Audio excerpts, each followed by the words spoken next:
Good morning. My hometown, Albay, is one of the smallest yet disaster-prone provinces in the Philippines. It is situated along the Pacific Ring of Fire and the Typhoon Belt, which means it is the part of the Pacific wherein volcanic eruptions and earthquake occurs. Each year, we are exposed to more or less 20 cyclones, with which 3 of them directly hit our province. In 2006, Mount Mayon volcano have been erupting for several months. It is a perfect cone-shaped volcano located right at the center of the entire province. Later that year, a series of extreme typhoons devastated the entire province. It aggravated a massive mud flow from the volcano, submerging the entire villages, killing more than 1,000 people, displaced 13,000 families, left homeless and without livelihoods. I saw children and women begging for food in the streets. They were living in tents for months and years. There were no toilets, not even clean drinking water. Schools were turned into evacuation centers, and others were buried underground, including their farms and other sources of livelihood. That disaster marked the second life of Albay YMCA because it was closed for more than 20 years. Our building was burned, and no attempt from the old management to rebuild the YMCA. It became a dumping ground of garbage and a place for squatters to stay.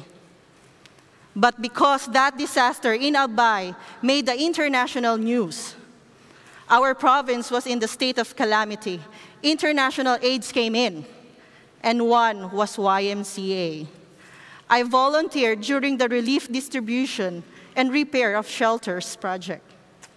Old members of the YMCA reached out when they started to notice the YMCA back. Starting from scratch was never easy.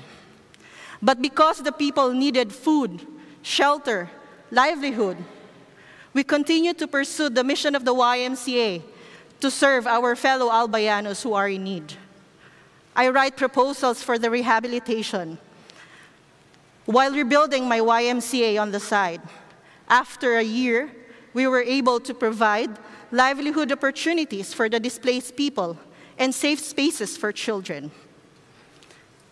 And now, my YMCA serving more than 3,000 people annually, and we are a recognized partner of the local government and other institutions in transforming lives and communities.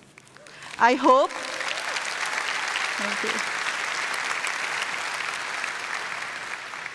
I hope my story will inspire and motivate you and other organizations who are starting anew.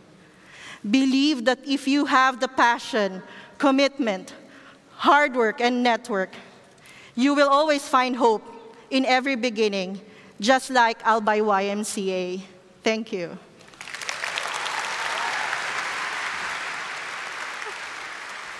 Come this way. I wanted to ask you something really quickly. So I love stories of regeneration, and when we were in rehearsal yesterday, Tintin came in late because she had travel woes like many people here, and she came in and we had already kind of started, and I asked her to introduce herself. And will you just share a little bit about what you said, your grandfather? Oh yes, yeah. I said, YMCA is in my DNA. That's the first thing she said. Actually, is the founder of our YMCA in 1953, but he left because he became a UN consultant. So I never knew YMCA while doing that. So 3 generations of YMCA. So 3 generations of humans in a particular place dealing with a particular set of struggles, but having this structure, this this support network through the YMCA.